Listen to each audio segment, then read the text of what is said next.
Cyclone Nation, what better way to kick off the 2025 college football season than cheering on your Cyclones in the Aer Lingus College Football Classic in Dublin, Ireland?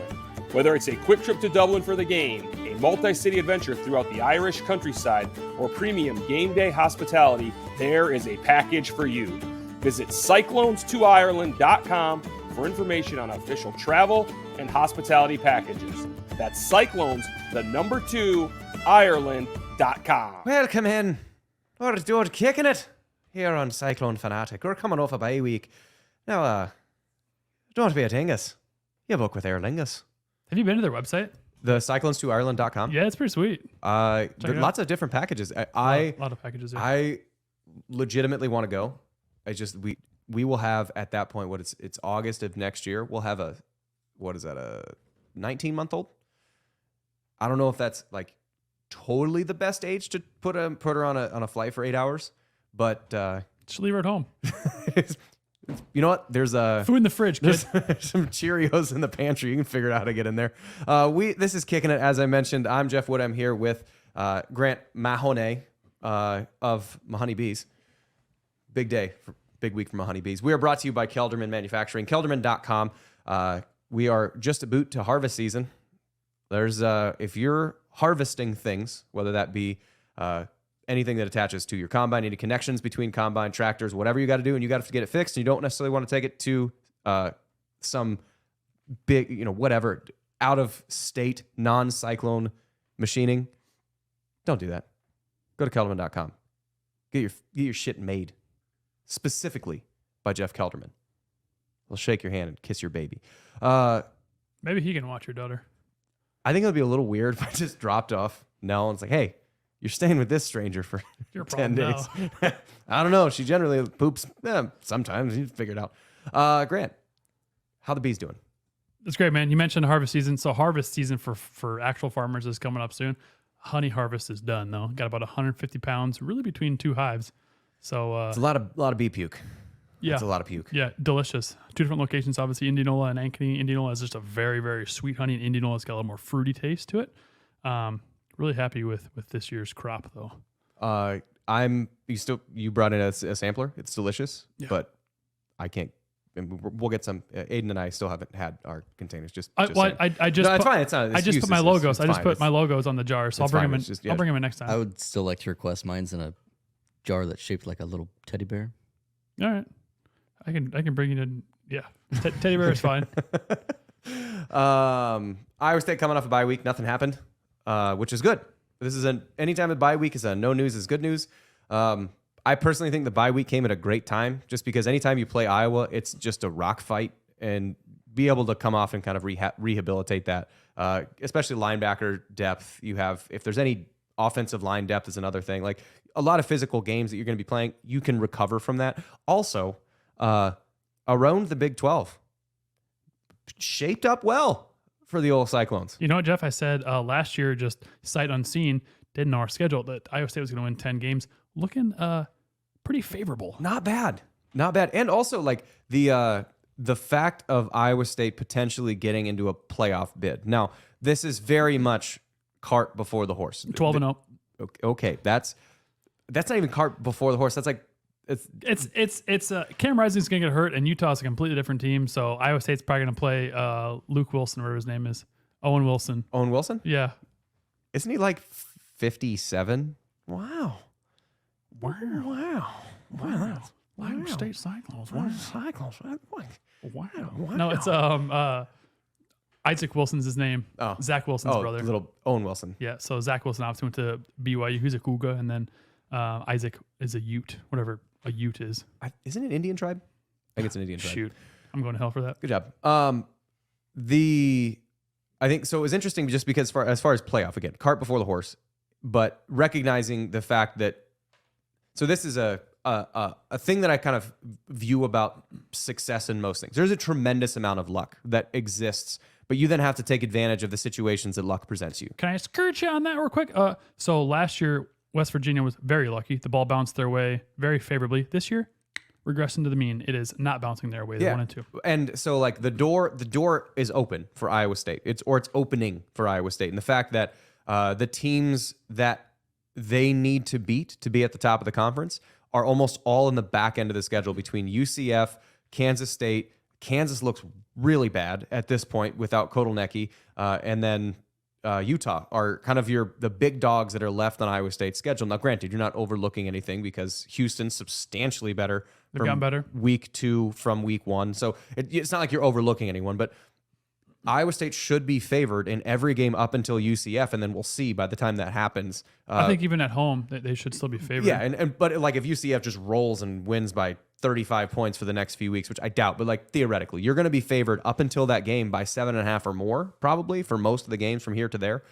So the schedule stacks up really nicely, and the fact that Florida State is trash. Oh God. The ACC, by the time everything's said and done, they're probably settling down to be a one bid league, which is similar to the situation that the Big 12 would be in.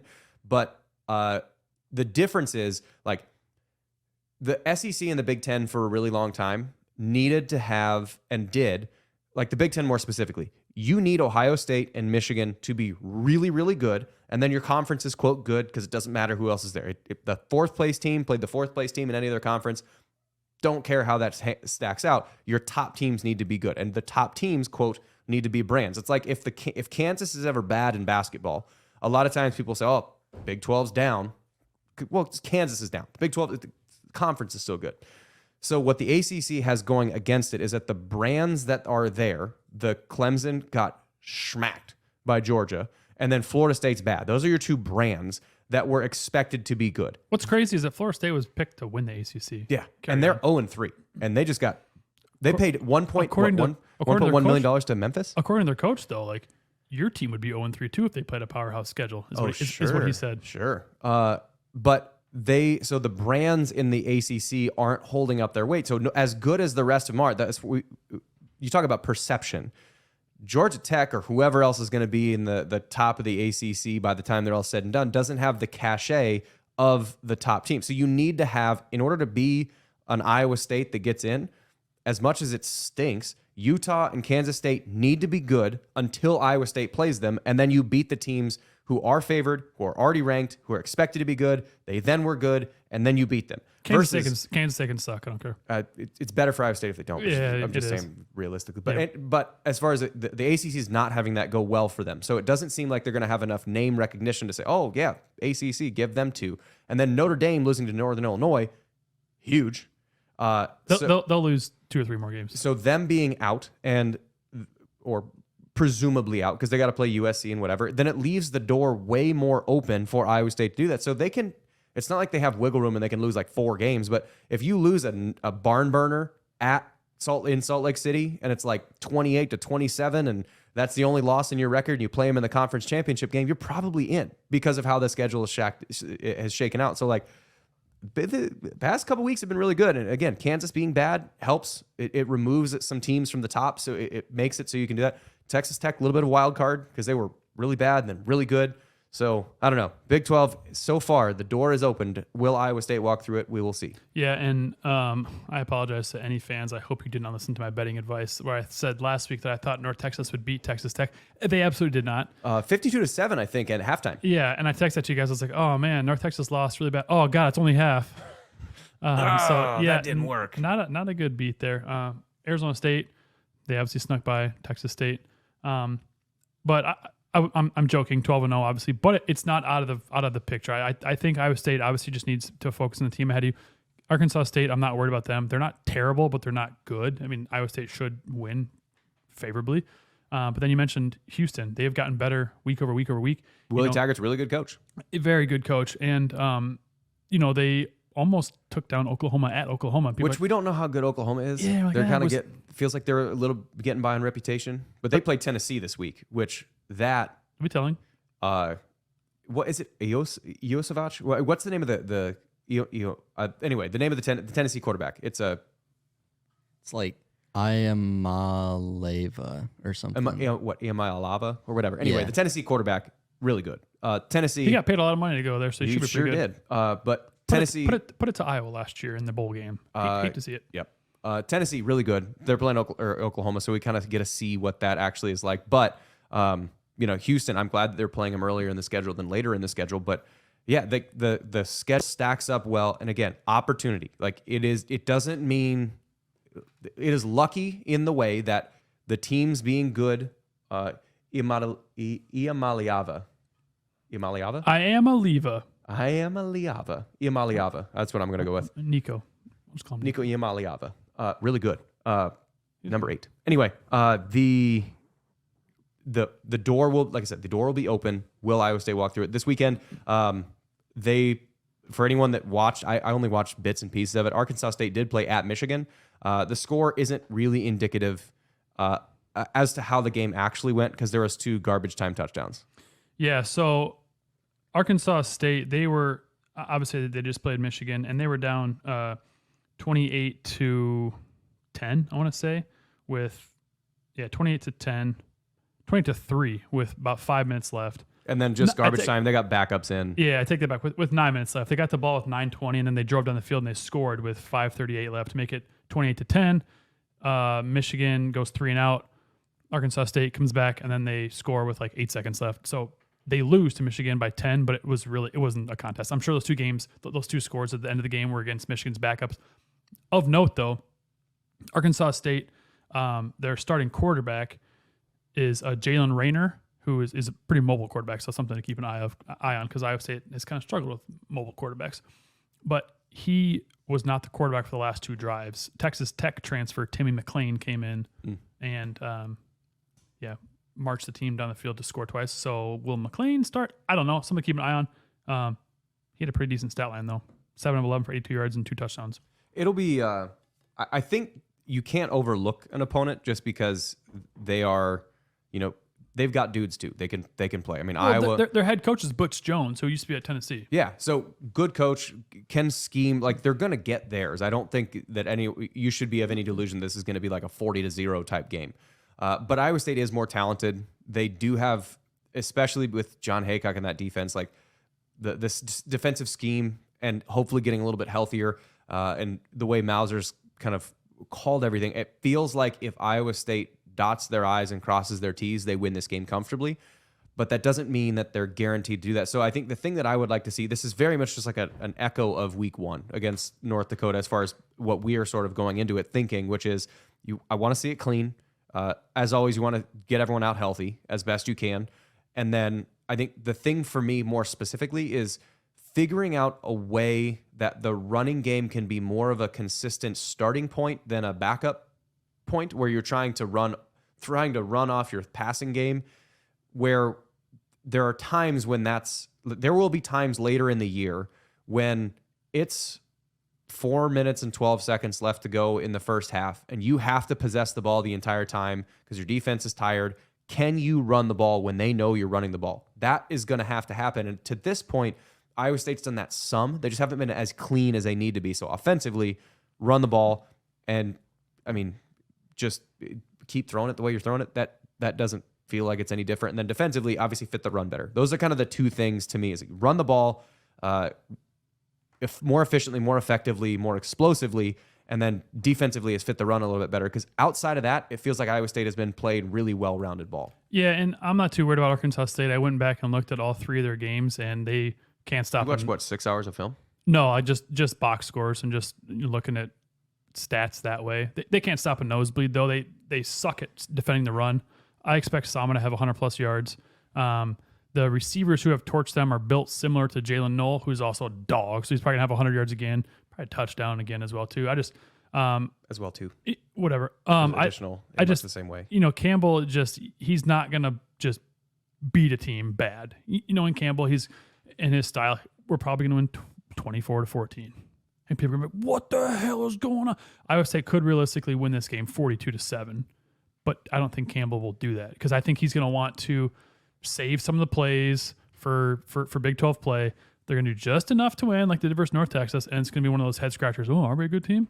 We are a good team, but I think, Campbell's wanting to hold back some for Big 12 play. I think the as far as the holding back some, sure, with the passing game, just trust that Rocco and Malarkey, open the book. Let's go. Running that's what I was just passing game. I have less questions. Running game, find what works. Yep. Put everything on the table and find what works, because you have to find We got KO coming later in the show, and we mentioned in the interview, which we're doing this post interview, so we can we'll talk about that in a second. A little teaser. But during the 2011 Oklahoma State game, we ran inside zone the direction that we did, not because it was something that Barnett did really well or that I did really well. It's the fact that you could cut off number 72. I'm going to run to the right.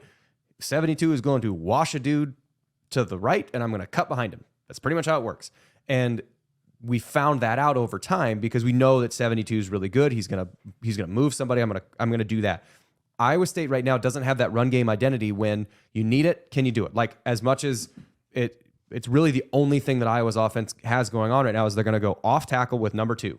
When you need 6 yards, unless it's playing Iowa State, when you need 6 yards, you're gonna run off tackle with Caleb Johnson. They have that. They don't have anything else, but they have that. Iowa State is the inverse of that, where they have everything else, but they don't have the one play or one front. You need 3 yards. Can you get it? We're going to run behind this combination or this gap scheme, this man scheme, this zone scheme. What are we going to do? They need to find that, which it sort of felt like they started getting a little bit of in the second half of the Iowa game. It's been a bye week, so you don't know, but they started, it feels like running off the left side, but that left side, maybe you have 2 new guys, depending on the health of the left guard and left tackle. You might have a couple new guys in there. So they just need to find the kind of that consistent, who we're running behind, who is the combination that we need to have, where's our strength in this. And I feel like that's a thing you need to find out before you get into Big 12 play, because if Houston continues to progress like they did from week 1 to week 2, it becomes a lot stingier. They gave up, 14? Because they had a safety. So I think they gave up 14 to Oklahoma. Like, as much as Oklahoma might not be that good offensively over the course of time, it's still 14 points at Oklahoma. Yeah. So, like, you're going to need to find this before you get to Big 12 play. And I think that, to me, is the biggest thing that I want to see is what is your running game and what is your kind of stalwart plays or fronts or formations that you can absolutely make work every time. Well, and you mentioned, too, that, the bye week came at a good time because playing against Iowa is, it's a physical game. It hurts, man. But also come at a good time because Iowa State's dinged up all over the field. So, I don't know if Jalen Travis will play this game. If he Left does, tackle, yep. Yeah, if he does, and he should be the best lineman Iowa State's got. I don't know if he'll be on a snap count if he does play. I'd like to see him out there if he can. And then also Hazert. Williams keeps calling him Hastert. Dirt? Yeah, it's Hazert. He keeps saying Hastert. There's only one T. So Hazert is one of our top 7 linemen. So I'm not sure if he's top 5 or not, but he is closer to getting healthy as well, too. So be curious to see if both those guys play. I said this when we played North Dakota. I want to see backups. I want to see for more than 35 seconds. I don't want to see this. Yeah, I don't want to see the starters play the fourth quarter. Like, just get up by 6 scores and let's see the backup running back, backup tight end, backup quarterback. Let's get some of the young linemen there. Let's quit dicking around. One thing I'll say though is that we know that Mauser listens to the show, and so big fan. Thanks, Taylor. So Mauser, let's get Abu to have 100 yards this game and 2 touchdowns. We'll say.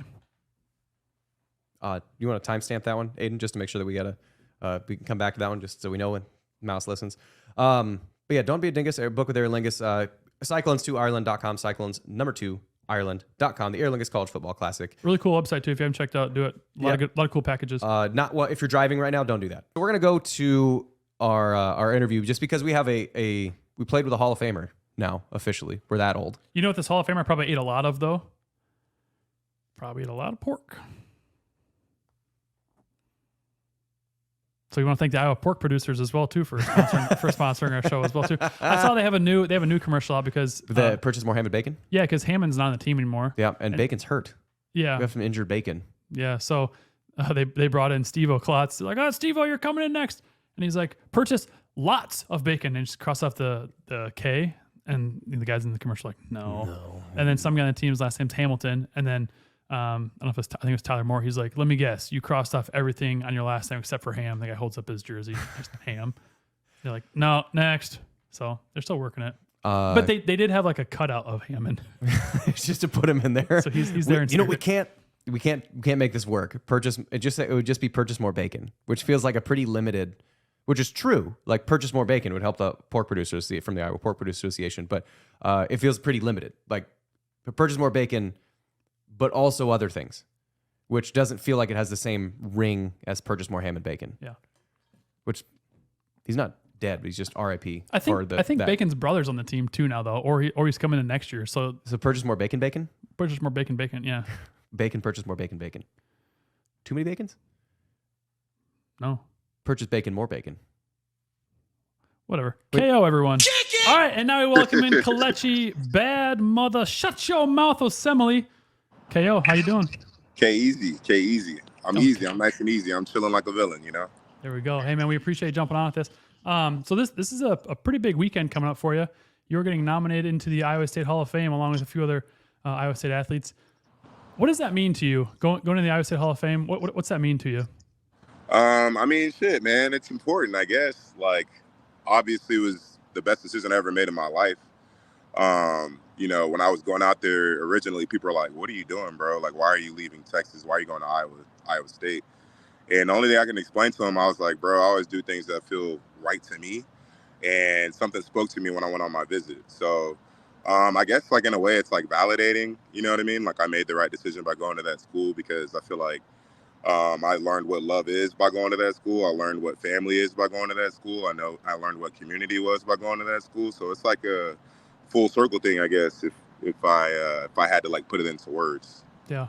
Yeah, the thing that's kind of cool about it is that, like, we're kind of at an age now where guys are, you know, having kids and like accomplishing things in their career, and it was fun, at least for me, to watch guys like you and AJ, and you're like, I know that you were good. I got to see you whoop dudes' asses in practice, and then you get to go out and do it on Sundays, and now to kind of see that everyone else is recognizing the same thing that we've seen for a long time. I don't know. For me, it's validating. We've been slept on for so long, bro. Like, we've been slept on for so long. We always had talent. We always had the guys. We always had the work ethic, 100% for sure. So yeah, it's real cool seeing guys in the league right now, like, ball out. Like, I feel like people see it now. You know what I mean? Like, they see it. You know, they see that it works. Like, the program works. You know what I mean? Like, character counts, man. Work ethic counts, man. Effort counts.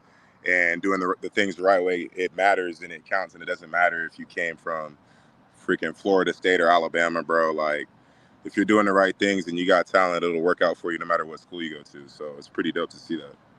Now, Kale, coming out of college, there was an unidentified scout, coward, who said that you were, quote, soft because you were raised by women. Sisters? Yeah, whatever that means. I remember that. Did you, two-part question here for it. Did you carry that with you and kind of have a chip on your shoulder, one? And two, I actually didn't know. Okay. My sister told me. So they had me on Google Alerts. I think this is when I was with the Ravens. I think this is my rookie year. And I didn't find out until, I think it was like after the Super Bowl or something like that. My sister hit me and was like, yo, look at this article. And I didn't watch it. Like, I didn't, like, keep up with articles like they did because I felt like that would distract me. You know what I'm saying? I'm easily distracted, so I got to, like, have my blinders on. So I didn't see it. My sister brought it up to me, and I was like, that's crazy. I used to beat my motherfucking ass. Like, what did they talk about? Y'all boys used to put me in the dryer. You used to put me in a suitcase and push me down the stairs. You broke my arm. Like, they used to beat my ass. My sisters used to beat other dudes' ass in the neighborhood. Like, if I got into a fight, I got jumped by older kids and shit, we would run it back like, yo, nah, like, it was Pete and Steven Spardella. They're like Marines. And then who else?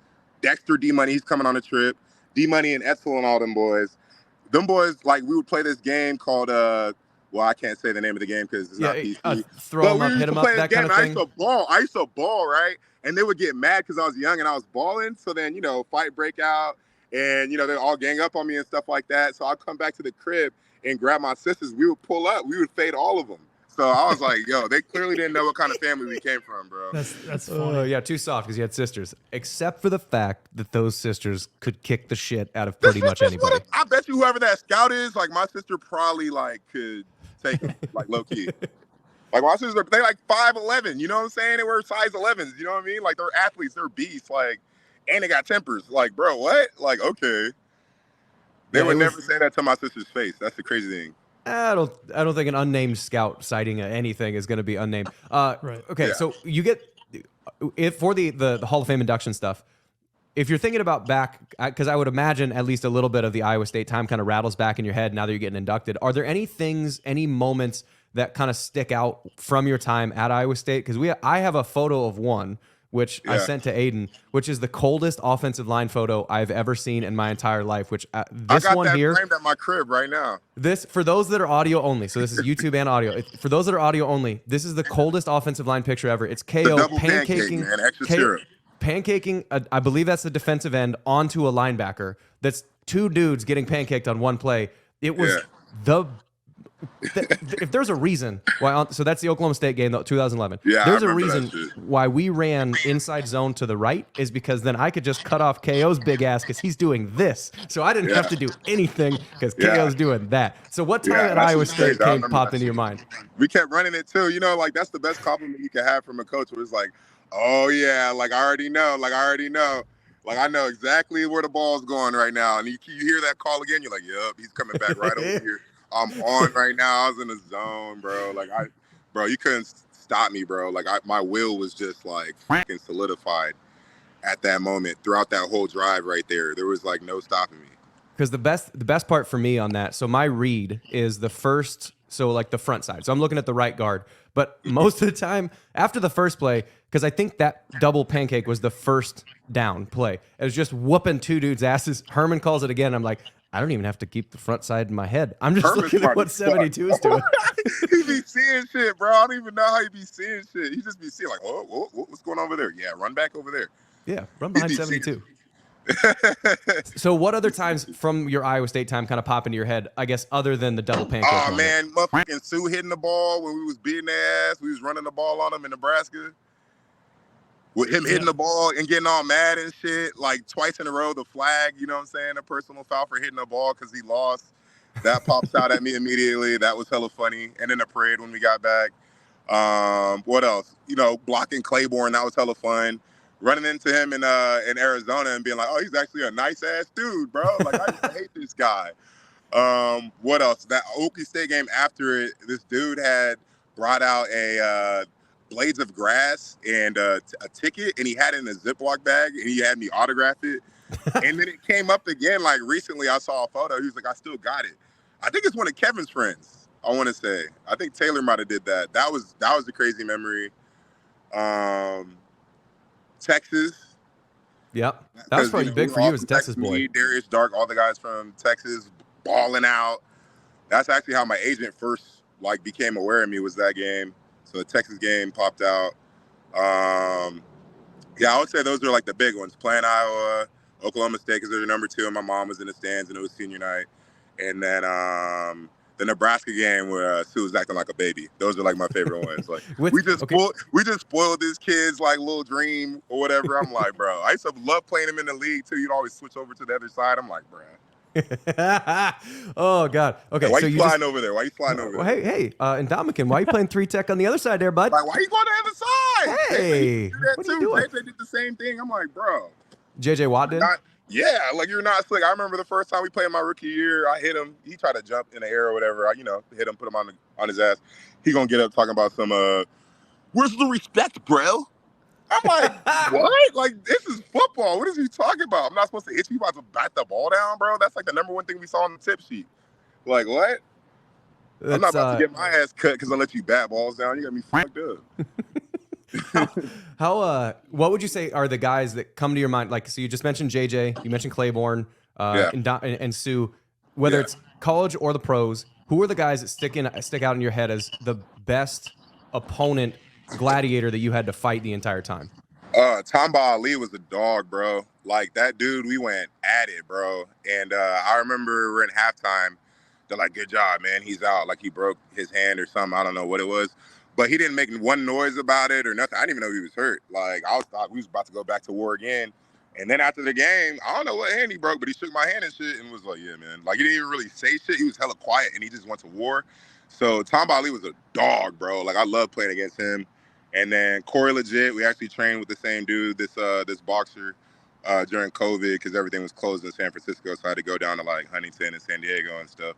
He was hella cold, too. We used to go at it. He was a dog, Pro Bowl guy. I got his jersey hanging up at the crib. Who else was a monster? I liked playing homeboy from the Steelers, Cam Hayward. He was a dog. Yeah.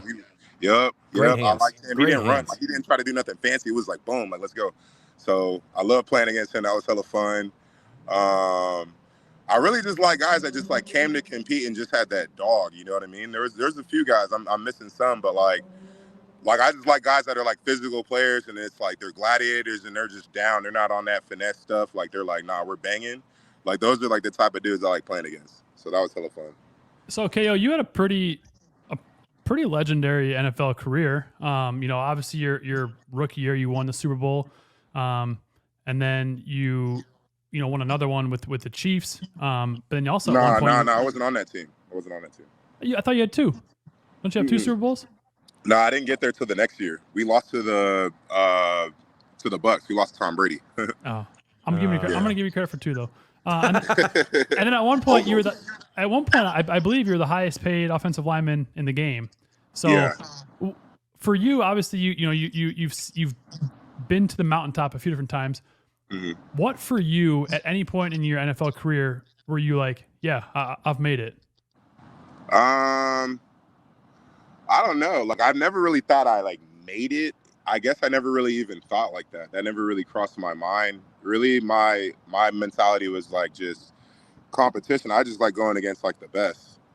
They said that was like my issue coming out of college. They'd be like, oh, you play so great when it's good competition, and then you play just like, okay, you could really dominate some dudes or whatever. And it's like, if it's somebody smaller than me or not as good, it's not as fun to like beat their ass. Like, it's just not, it's like, that's bullying, bro. Like, I totally get that's that. That's fucking bullying. You know what I mean? I'm like, yeah, of course I'm not going to be on 10 if I don't need to be on 10. Like,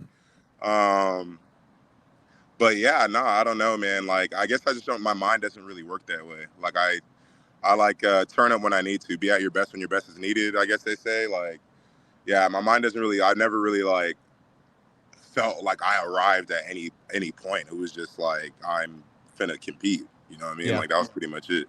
Did you have, I mean, a lot of times it's not necessarily the welcome to the NFL moment that someone else had, but like, was there a welcome to the NFL moment where, you're competing against a Claiborne or a Sue or whatever? What is it? It wasn't even me, though. It wasn't even me. The first moment, Ray Rice. It was homeboy Carlos Dunlap. He like 6'7", 6'8", something like that, DN, prototype freak. Who was it? Bengals, playing the Bengals. And, it's my rookie year. I'm not really saying much, but, dudes don't like getting, you know what I'm saying, hammed up by Rook, you know what I'm saying? So he's trying to get in my head. He's talking, you know what I mean? And Ray didn't like hearing that because Ray's like, yo, who the fuck is this guy? So he's yelling at him. We're in a huddle. Joe's trying to, like, Joe Cool's like, come on, man, calm down, okay? I get it. He's trying to call the play. The whole time Ray is screaming at him, yo, man, I don't know who the fuck you are hollering when you make your first Pro Bowl. Shut the fuck up. Look at the scoreboard. Like, he's going off. And the next play we call, there's a chip on it. And he fucking takes him off his feet, bro, lands on the side of his neck. And he's a big dude, so he falls real slow. And so he's like fucking upside down, just suspended, laying on his neck, bro. And Ray's like 5'6", 5'7". He hit him right under his chin strap with the forearm, flipped him, said, shut the fuck up, and went out to the flat. I was like, whoa. Shit. I was like, yeah, that shit got me juiced. I was like, yup, this shit different. It's the real shit. It's where the real motherfuckers is at. That shit was lit. So you're not too far out from playing in the NFL. So there's some of the guys you played with are still playing. Played with the Ravens, the Raiders, Chiefs for a little bit. Mm-hmm. Of those teams, or I guess anybody that you played against, who would you say is maybe like some like the more unique guys, like the more fun guys in the locker room that you could think of? The funnest dude in the locker room. I'm not gonna lie, I was the funnest dude in the locker room. Like when we went back to Baltimore, guys got fined because they was going out with me. They're like, Kale, you have a longer leash, but a couple of the guys that you went out with didn't play as well. So, and they was on me like, oh, I heard you was the guy in Baltimore. Oh, that's cap. I'm like, all right, roll out with me then. You know what I'm saying? We had a great night. But man, like Justin Tucker. Cool. McCole taught me how to put my whip into track mode. He was in the cars, put chips in and everything like that. McCole was cool. Trying to think, like, I feel like dudes are more covert when they're doing stuff because, like media or like, curfew or fines and stuff like that. So there's probably a lot that I popped off, but we was all kind of doing our own little thing. The most fun team, though, was when I was with the Raiders. We, like, our old line, we all went out together. Like, we turned up, you know what I'm saying? And I think we, like, led the league in, like, least sacks allowed and everything. That stuff translate. And then when I got over to New York, we had like it was supposed to be like a voluntary dinner, but it was like super forced by the coaches and stuff. And then when it's not organic, that shit really doesn't hit the same. And then nobody drank at the dinner. So that was like super weak. I'll say Alex Lewis. I'll fuck with him, bro. This dude started his own like private jet company, named it after his daughter. He's a dog. He's out in Arizona. Actually moved to Dallas. I'll probably say that's the guy that he was fun. Like he was the one guy in New York. I was like, all right, I know this dude's lit. Like we gonna move around. Because like Justin Tucker he's a pretty unique dude, right? Justin was fun actually. When I first got there, we went to what's it called Preakness together. He's actually lit. And then he made music when he was at Texas, so he was showing me all the raps he had on his computer. Whoa. He would produce like raps and stuff like that. I thought Justin Tucker was rapping. Oh, there's some of him. He had some bars in there too. Because he's an opera singer. Like Sergio Kendall was snapping, like he was showing me his bars, and then Justin would like have a couple verses and stuff like that. He's actually solid, bro. This dude also plays the piano and speaks like multiple languages. He was super dope. J Tuck was dope. But he was engaged, so he couldn't, you know what I'm saying, all the time. He couldn't keep up with the boys. When he could, when he could, he was super dope. Yeah. What? I was just talking about it was a kicker question. Yeah. You just finished with kicker question. Yeah. No, I was just asking about Tucker because I knew Tucker did. Yeah, Tucker is probably like the coolest kicker. Like, because I knew he did opera and. You know, someone asked him about like after the Ravens beat I think the Vikings or something. He said something like, I don't know, smoking on these bars. Like I'm not gonna say anything stupid like blah blah blah, smoking on these bars and just grilling Kirk Cousins. I don't remember exactly what he said. I butchered that, I'm sure, but yo, that dude, we actually made him do opera for us. Like Suggs and Reed and all those guys were like, nah, get up there, bro. Everybody keep talking about you do opera. We actually made him sing opera in front of us, and he did it in like multiple languages and killed it. Like it was whoa. That's impressive. Like he's I think both his parents are like doctors or something. He's like ridiculously smart. He's from Austin, so I don't know if it's both. I think he's like a Westlake guy. Yeah. So obviously those guys, put out NFL talent. Like I think Drew Brees went there and Nick Folk and yep. Yeah. They're deep. Guys. They're deep. So you were talking. You just kind of like casually just mentioned like Ed Reed and Terrell Suggs. I guess how many of the guys that you practiced with? Because were you on the team when Ray Lewis was still there? Or yeah. Mm-hmm. Okay, what was Ray Lewis like to play with? Because it feels to me like it would be super intense and like you wouldn't be able to get away. Like if it's time to work, it's time to work. It was like a massive respect thing, bro. Like we joked around a lot, but when he spoke, everybody listened. He didn't really say much. He would be chilling. Like you would get game off of him if you just sat in the back. I was like the only young dude they let sit in the back. But it would be like him talking to Ed, talking to Ray. They all sat in the very back of the bus. And I would just be ear hustling the whole time. But he was like mad quiet, bro. You had to catch him like in the sauna, you know what I'm saying? Kind of learn his routine or catch him on the bus or whatever when we're on away games and you would like pick up game that way. But he was actually like mad chill otherwise, super professional, student at a game. I actually got red dotted because I thought he was going to be on some like gang stuff when I first got out there. So I came up. They didn't tell me you don't hit 52. You know what I'm saying? And so I actually got red dotted. They're like, yeah, you red dotted 7-2. What does red dot mean? A red dot means like defense going to like try to jump you the next practice. Okay. Like it's got it. Like a sniper. Which they tried it. It didn't work, bro. But they were like, yeah, nah, like don't mess with 5-2. Don't mess with 5-2. You got to, because we need him. He's like the field general, And so, but he was like mad chill, bro. He was chill the whole week. He was like, because he's like later in his career, he's taking care of his body. And then on game day, he would just like flip the switch.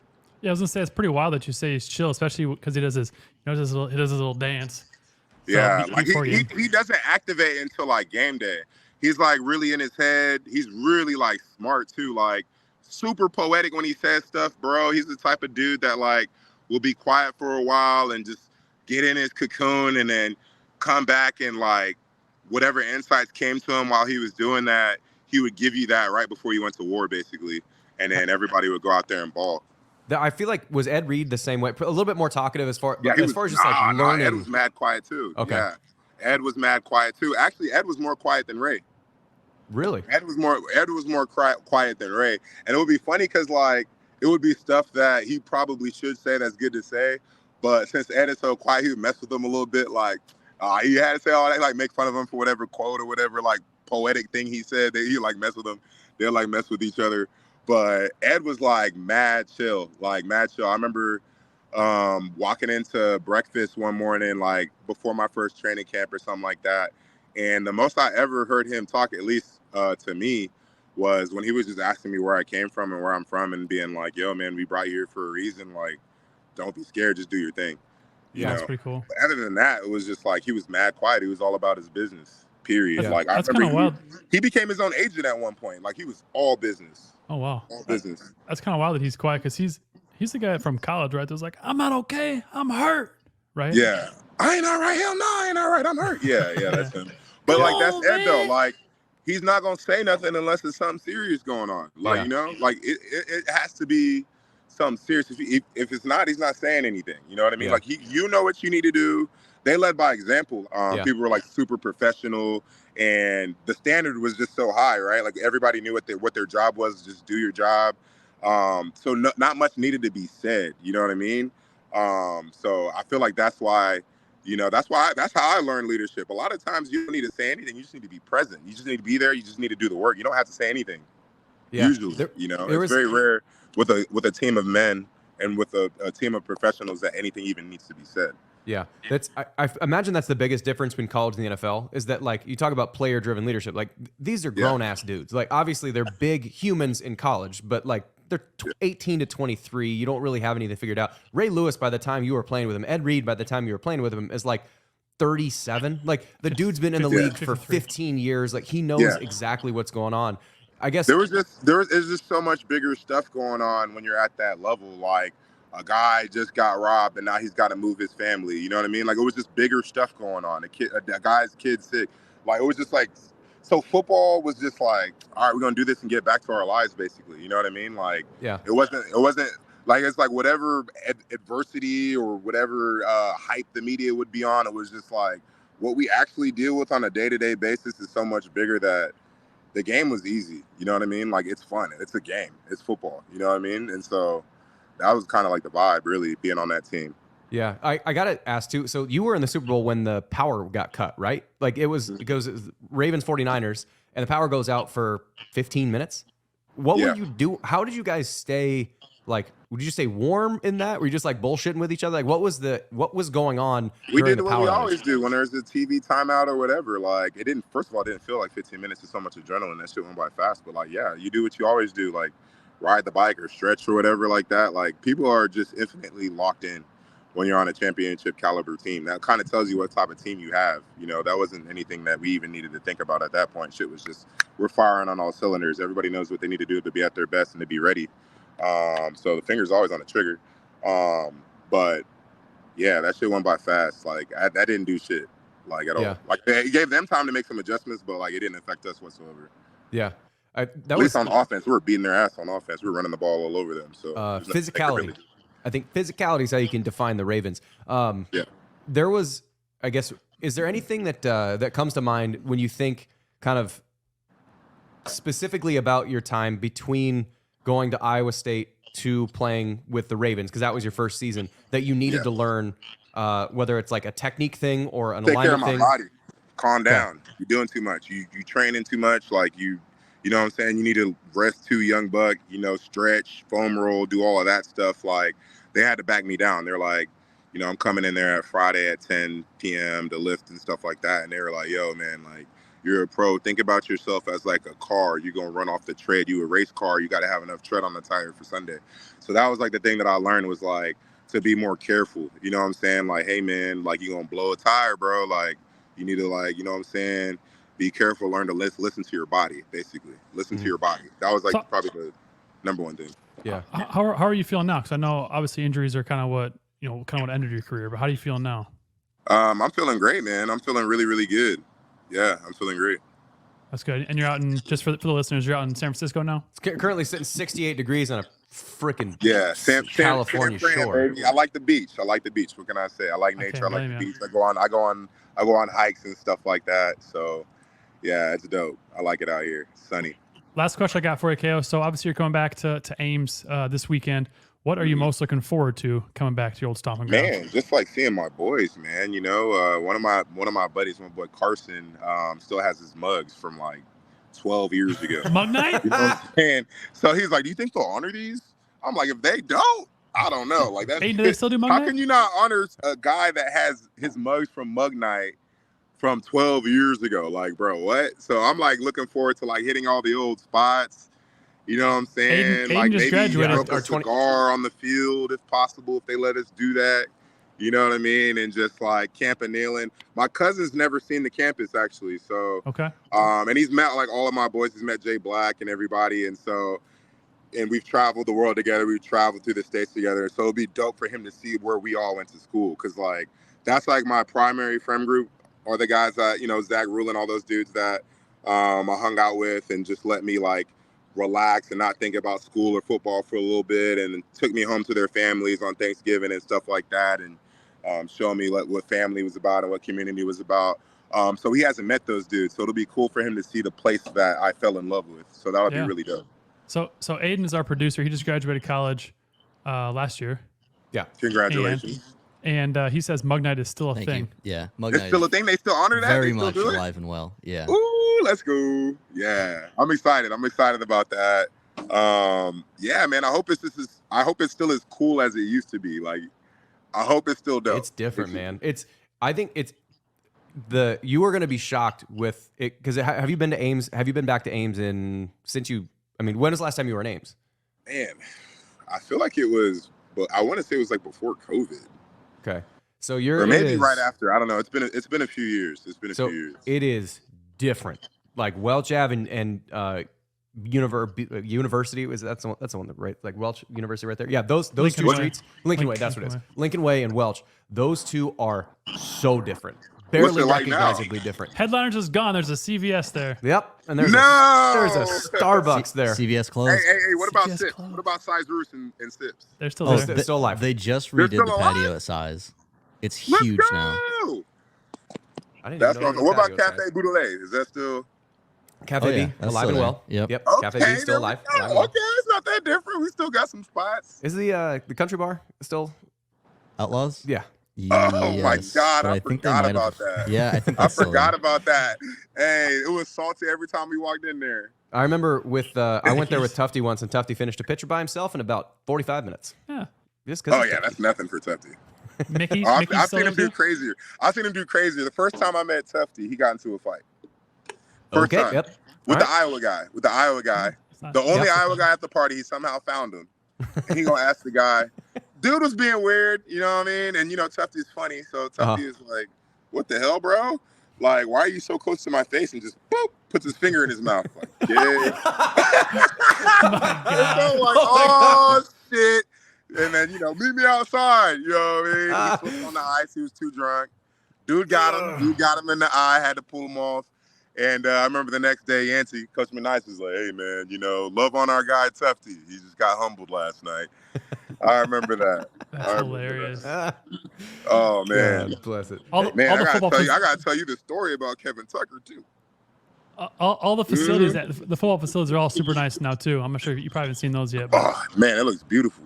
Yeah, I've it's seen super nice. some. I saw the gym. It was like 20 racks in there. It was crazy. Oh, it's great. Yeah, Yancey. They got like the float tanks in there, too, now. So Yancey got to design that weight room. So the company that built that it's called Powerlift. It's out of Jefferson, which is like 45 minutes away. When they were designing it, Yancey literally got to say, "This is the type of rack that I want, and this is how I want it." So that weight room is basically one of Yancey McKnight's like babies on there. It's so nice.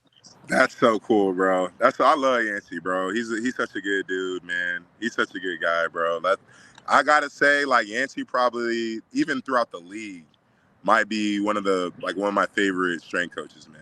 I'll probably say Yancey and Bob Regucki when I was in Baltimore. Like, those two dudes, good dudes, bro. Yeah. Good we dudes. had Yance on earlier. We had a summer series that we were going to get you on for, but then obviously we want to get you on for this week because you're getting nominated in the Hall of Fame. But we had Yancey on in our summer series. He was a good interview, but his audio was absolute shit. We couldn't hear anything.